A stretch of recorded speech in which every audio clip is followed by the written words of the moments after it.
I told you. Everybody's talking about it. Get on over to Nerdrotic and subscribe. Tell them Tyrone Magnus sent you. Check this out right now. nerdrotic.com. Greetings, you over 1 million practitioners of common sense and the 40% who haven't subscribed yet. You know, it's not like we haven't tried to sound the alarm or light the beacon since way back in the Force's female days and way back in the Captain Marvel days, the first shot fired in the MCU. I do not need a 40-year-old white dude. Despite the appearance of success, we tried to warn you this day would come. I mean, wasn't it Tinseltown and their ilk in the act? I say in almost every video I've been warning you for years. We have been warning you for years. And I told you I'm always nice about it. While everyone else hopes that your business burns to the ground and all of you get fired and you implode and explode, I don't ever wish that. I just want you to start doing right by the customer again. Do right by the fans. Do right by these IPs and present them like they were meant to be presented. But you have tried to pervert them, and you have perverted them into something that they never were or never were meant to be. Success legacy media that was constantly telling the fans whom they despised that change was inevitable. It's what? Inevitable! Things are inevitably going to change. God damn it, open your ears. difference here is there is natural change and forced change, and there's no two better examples in Hollywood than Disney Star Wars and Disney Marvel, the two IPs Disney bought to make it less of a girl's brand. Again, we warned taking male brands that were enjoyed by everyone and turning them into female brands that were enjoyed by no one wasn't a good strategy. And it turns out my good friend Chris Gore, who got a lot of clapback for this quote, was right. Disney turning Star Wars and Marvel from a boy brand into a girl brand will prove to be the costliest decision in movie history. And you damn right, Chris Gore. Everybody that agrees, give me a hell yeah. And as usual, the corporate legacy access media finally catches on to what the fans that they loathe so much have been saying years too late. From Variety, Disney's Boy Trouble, studio seeks original IP to win back Gen Z men amid Marvel. I want to say that I don't think that will happen. You have fumbled the boy brands that you've been given, that you've bought, that you rightfully actually own. Do you think that millions upon millions upon millions upon men that you have shown that you can't handle boy brands are going to come to you after you think you find one? Lucasfilm struggles. Disney struggle. Now, I'm not going to say they don't need to win back Gen Z, because they do, but I would argue just changing... Where is that crazy looking Mickey Mouse from? Someone tell me. I don't think I've ever seen that cartoon. This headline to win back men. Because, and I've said this before and I'll say it again, it's not that you just drove away men, including Gen Z men. You made them the enemy. Yep. Here's the thing, Bruce. I'm great at controlling my anger. I do it all the time. When I'm catcalled in the street, when incompetent men explain my own area of expertise to me, I'm an expert at controlling my anger because I do it infinitely more than you. So the toxic fans were right again, and no, we're not all running a victory lap. We're reading a death certificate. If you've been hanging around this channel for any amount of time, this won't be anything new to you. Disney Marvel and Disney Star Wars are indeed dead, and they have been for a long time. What you are witnessing are zombie franchises, and they are just two examples of our beloved IPs and stories being constantly dug up. Yeah, like part of me wants to have a little bit of hope and just say that they're on life support somehow, but as you can see, two sides of the fandom thought that one movie was great and one movie was bad, and vice versa positions. And what I mean by that is Thunderbolts and Fantastic Four First Steps. Neither one of them were able to draw in both sides of the fans, and neither one of them were able to make a great box office. You have lost our trust collectively, Disney. I told you this was going to happen. I told you, talk to Vince McMahon with him pushing John Cena down everyone's throat for years. They lost a ton of money and viewership all because of that and other stupid mistakes he was making. And the man really is a genius, but he lost touch over time, just like you did. And desecrated by the creatively bankrupt Frankensteins. It's pronounced Frankenstein. And now that those bones have turned to dust, it looks like Disney's moving on to destroy and desecrate something else. Looking at you, gaming and anime. Admittedly, gaming has been doing its own fair share of destruction and desecration, but Hollywood wants in on that action. I'm gonna be a god.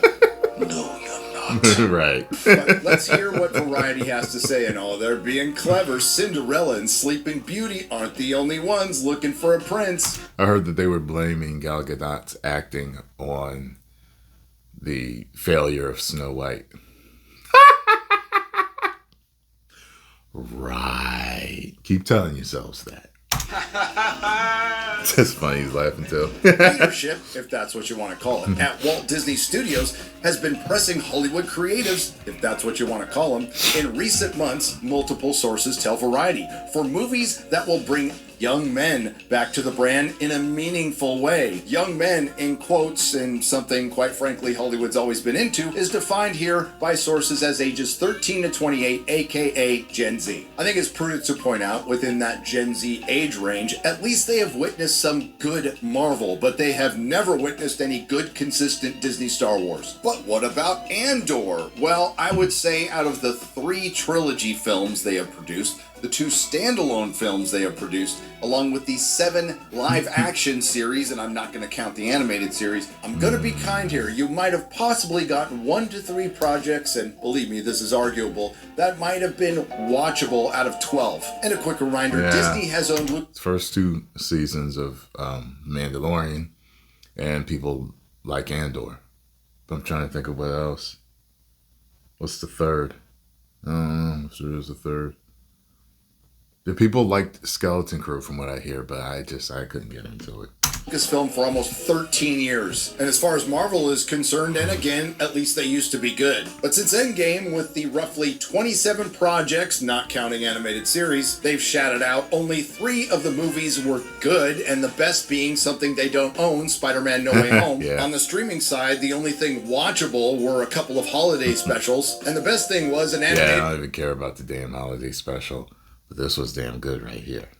Series, and they fired the showrunner. Yep. Yet none of these projects are great, and the rest is absolute crap. So what is that, 6 out of 27? And this has been going on for half a decade. And we all know the reason why this is happening, and we all know the reason why the corporate legacy media will never bring it up. Sacrificing our beloved stories created by more talented people on the altar of the message. Because they're all in on it. So, of course, they're not going to, They are vandalized, violated, subverted, and perverted beyond all recognition. And then even worse, turned into a lifestyle brand. Inevitably, apathy sets in because the stories have no meaning, or God forbid, real heroism in your superhero story. And Disney continues its doom loop of self-referential gobbledygook, where the only thing Marvel and Star Wars seems to be about anymore is themselves. Oh, and making the fans the enemy. Speaking of that, let's see what the famously impartial Variety has to say, who's written their fair share of articles attacking the fans. At least they state the obvious. First,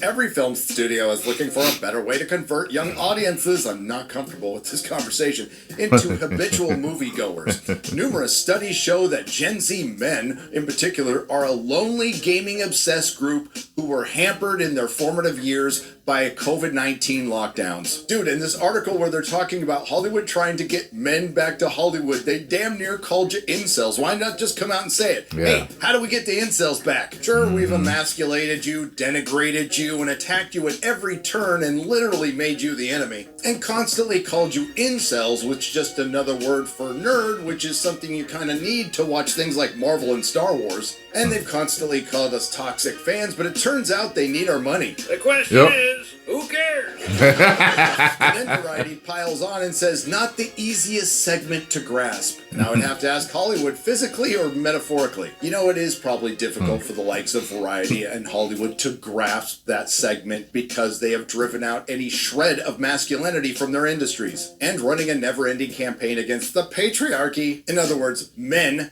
for years. And yes, male loneliness is a very serious issue, something the entertainment industry going across commercials or social media has shown zero interest in, zero empathy or sympathy towards to this very moment. Can't imagine why men want nothing to do with you. Anywho, back to Variety and the issue at hand, but what surprises producers, writers, and other partners in the larger industry is that Disney has been calling for original concepts to lure the demo back to the movies. Let's take a look at some of these original concepts Disney has coming up. Tron Ares, it's original I guess because it's a Tron movie without Tron, although I am looking forward to it. Predator Badlands, Zootopia 2, Avatar 3, Fire and Ash, 2, The Devil Wears Prada 2, The Mandalorian and Grogu, Toy Story 5, Moana, a live-action remake of an animated film, Avengers 5, Ice Age 6, another Star Wars movie, Frozen 3, Avengers 6, Avatar 4. In other words, I'll believe that statement from Disney when I start believing Bob Iger when he says for the 17th time that he's going to prioritize quality over quality, which will be never. As Variety points out, this is the same Disney whose multi-billion-dollar content engines Marvel and Lucasfilm have sated men of all ages. I'm sorry, you misspelled a word there. It's funny, you kept saying that they're going to stop doing what they were doing, and they kept doing the same thing. That reminds me of that point in that part in Friday when Smokey's counting the money to give the big worm, and he turns it over. He starts counting again. It's like, it's the same thing, all right? Have hated men of all ages over almost 2 decades since the company acquired them. The sources say Disney has been seeking new IP and pitches such as splashy global adventures and treasure hunts, as well as seasonal fare like films for the Halloween corridor. The calls come as the Star Wars machine struggles to produce any film project and the superhero genre sheds audience by the minute. In other words, our priorities are moving on because we've buggered Star Wars and Marvel into oblivion. And apparently this big brain decision to bring back all those toxic fans and incels comes right from the top. That's right, the weatherman, Bob Iger, and he probably made that decision because he has multiple showers per day. 2 insiders say the mandate to recruit young males goes as high as the C-suite. I gotta give Disney some credit here. At least they're bringing in a dude to help bring back the dudes. David Greenbaum, the former Searchlight Pictures co-head. He runs Disney's live-action business, something Variety says is a label that has been sorely lacking in guy-leaning fare. What the hell is guy-leaning fare? Like the Pirates of the Caribbean franchise. Oh, you mean the one that the last time you made an announcement, Margot Robbie was going to be the lead? Also, to say nothing of the lackluster attempt to reboot and hand off Indiana Jones, to Phoebe Waller-Bridge. A Disney source says that movies for Gen Z men are part of an overall strategy across all labels. You ever think for 1 second, Disney, that maybe looking at all the stuff you paid billions of dollars for as labels is part of the problem? You can have all the strategies about labels you want. There's one big problem with this scenario. You're still Disney. Case in point, the dude I just mentioned put in charge of bringing back the dudes? Well, his big solution was to hire a chick. Greenbaum recently hired Daria Karcik, the savvy former Paramount Pictures co-chief, to assist in the effort. You mean the savvy woman from the company? It's so weird that he would hire someone new to do what they already know what to do. That is the stupidest thing. Unless they hired her to somehow think of a way to fool us to make a product that would fool us into watching the garbage that they've been putting out. You know what I'm saying? Like, how can we rehash this trash so that they won't think that it's trash? When we refeed it to them, they'll think it's like a steak, but it's the same trash we've been putting out, except repackaged. Unless it's something like that, because they already know what to do. They just need to go back to do what they did for phases 1, 2, and 3. That's it. That's $15 billion in debt? How very Cracker Barrel of you. Some think a push for this demographic is simply Greenbaum, who hired a chick to help him bring the dudes back, trying to put his stamp on live action. Yet numerous power players who spoke with Variety see something ominous in the tea leaves. Yes, admitting those toxic fans were right in bringing back that male audience that you spent years degrading might be ominous to Hollywood. And yes, they bring up what Disney does best. No, not doing anything original or anything innovative, buying their way into an existing franchise like Fortnite. That'll get them kids. Yeah, too bad they don't own the movie rights. And yes, they bring up that Disney was the box Jim office Carrey tap dancing due to a third Deadpool movie with Fox characters and a couple of animated sequels. And they have a $1 billion film this year with a live-action remake of an animated movie, Lilo and Stitch, whose profits were essentially erased by the flops Elio and Thunderbolts. And they already started the year in the hole because of Snow White. Yep. Two potential $1 billion films towards the end of the year, both sequels. Zootopia 2 and Avatar, Fire in the Ass. Preparation H does feel good on the whole. Still no word on that originality Bob's talking about, who said in the last quarterly meeting that he won't favor existing IP over original material. Sure, Jan. And his big solution for all of these problems is to put out great movies. Now we know why the weatherman makes the big bucks. One top film executive at a Disney rival, I wonder if his name rhymes with Pavlov, says every studio should be looking for originals, as sequels and reboots continue to exhaust the culture, even if they're packing in moviegoers in the short term. In the short term, I want you to remember that. But listen, the sequels that you're making and the prequels and everything else that you're making is just garbage, okay? I could see the crowd getting tired of prequels and sequels and everything else in between. However, if they were great, we wouldn't be worried about it.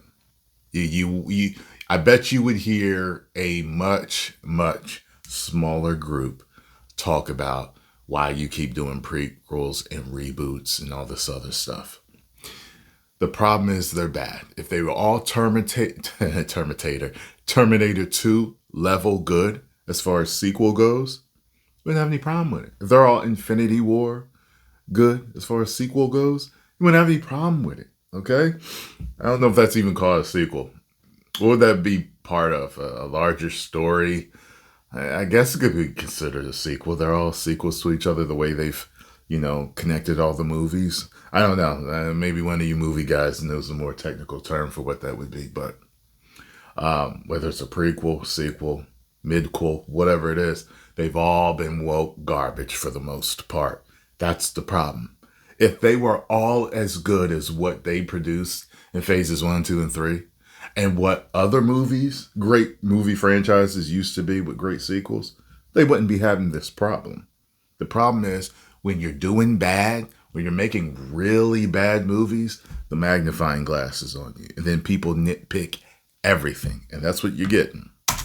First, how exhausting are sequels and prequels? Forgive me if you've heard this before in my Alien Earth review, but it bears repeating, and yes, it is exhausting because there isn't just prequels and sequels. Oh no, there's direct sequels, spin-offs, midquels, interquels, intraquels, everything in between. Standalone sequels, paraquels, sidequels, legacy sequels, requels, and spiritual sequels. Now let's circle back to that statement in the short term, because that has essentially been the strategy of Lucasfilm and Marvel Studios, meaning there is no concern for the longevity or legacy of your brand, the one you've paid billions of dollars for. And while the Variety article did bring up one of the people who are responsible for these disasters, Kevin Feige, it didn't even mention Kathleen Kennedy. And you may be asking yourself, dear viewer, rightly so, how in the hell are these people still employed? And the answer is, Kevin Feige is essentially post-Tom Brady Bill Belichick minus the 25-year-old girlfriend. Sure, he won some championships, but what the hell has he done for anybody lately? We've gone over his failures since Endgame, but just this year, according to Rob Liefeld, he's 0-3. I would argue, add in Daredevil and Ironheart, making him 0-5. And you can sense that people smell blood in the water. Speaking of Rob Liefeld, who's been roasting Kevin since he wasn't invited to a party. Then there's Rob Liefeld. I remember him, man. Savage Dragon. He took over for Todd McFarlane, I think, in Amazing Spider-Man. when he started Spider-Man, right? Liefeld has a style that was similar. I remember that. My childhood, and I'm remembering. DeMeo, the former showrunner of X-Men 97, going scorched earth on a daily basis. I guess he didn't sign an NDA. And now the director of the... Was he Savage Dragon? He did Savage Dragon, right, for Image? It's Liefeld, right? biggest MCU flop, Nia DaCosta is throwing Feige under the bus. Of the Marvels, Nia DaCosta said, one of the issues I... Who invented Savage Dragon for Image Comics? Eric Larson. That was Larson. Free encyclopedia.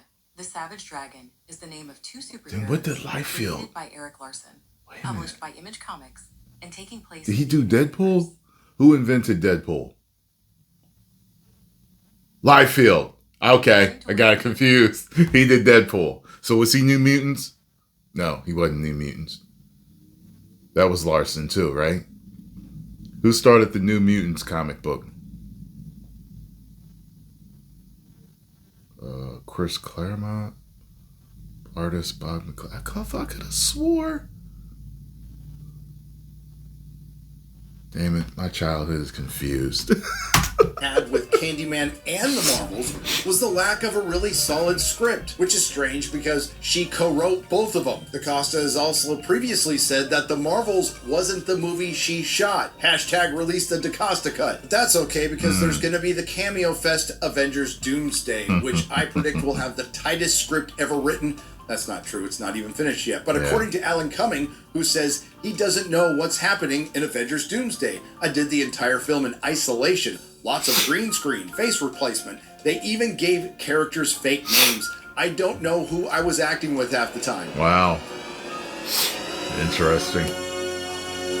They're trying to keep it all secret. The on continues with two articles from the Hollywood Reporter today. The summer box office is quickly turning south. Early hopes that grosses could top $4 billion this season have fizzled as insiders bemoan a lack of tentpoles. And look at that picture. It has 3 Disney characters, including 2 from Marvel. Again, from the Hollywood Reporter, the second weekend is the new opening weekend. A handful of films this year have been pronounced box office winners based on their opening performances, only to fall off a cliff in their sophomore outing and reveal their true fate. And guess who's featured here? The Fantastic Four. I was told calling this film a flop was premature, and that is the 3rd time that has happened with the Marvel movie this year. Then there's Kathleen Kennedy, who, sorry for going on with the sports analogies here, and sorry Brits, we're talking about real football, American football. She's the equivalent of an offensive coordinator who worked under a really talented coach and got hired away, and then you found out that all of her success was due to the really talented coach, named Steven Spielberg. And the most prolific and formerly most valuable cinematic IP of all time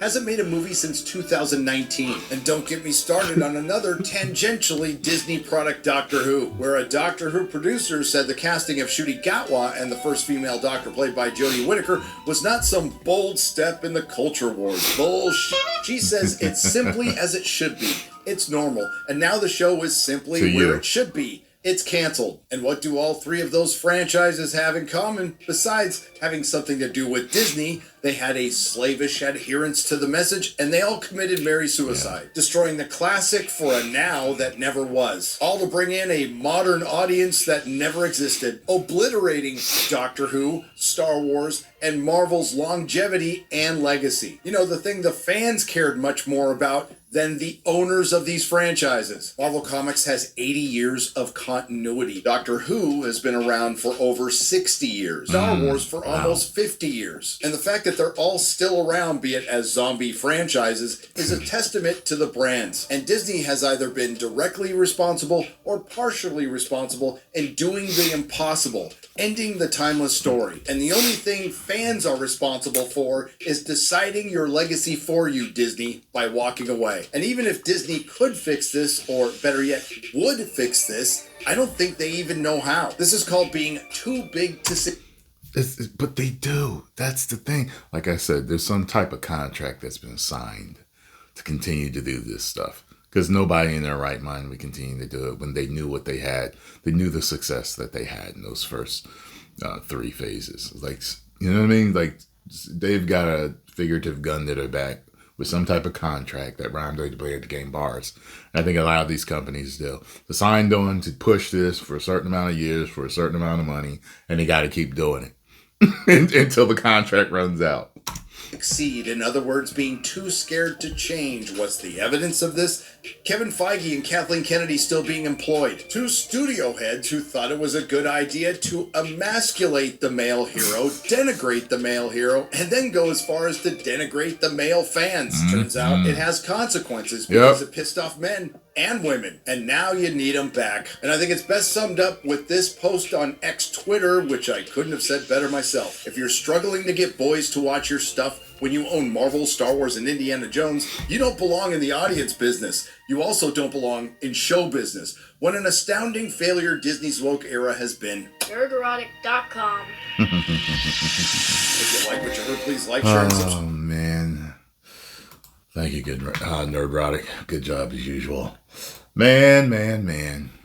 If you enjoyed my thoughts on this, make sure you hit the like button, subscribe, and share. I'll see y'all in the next video.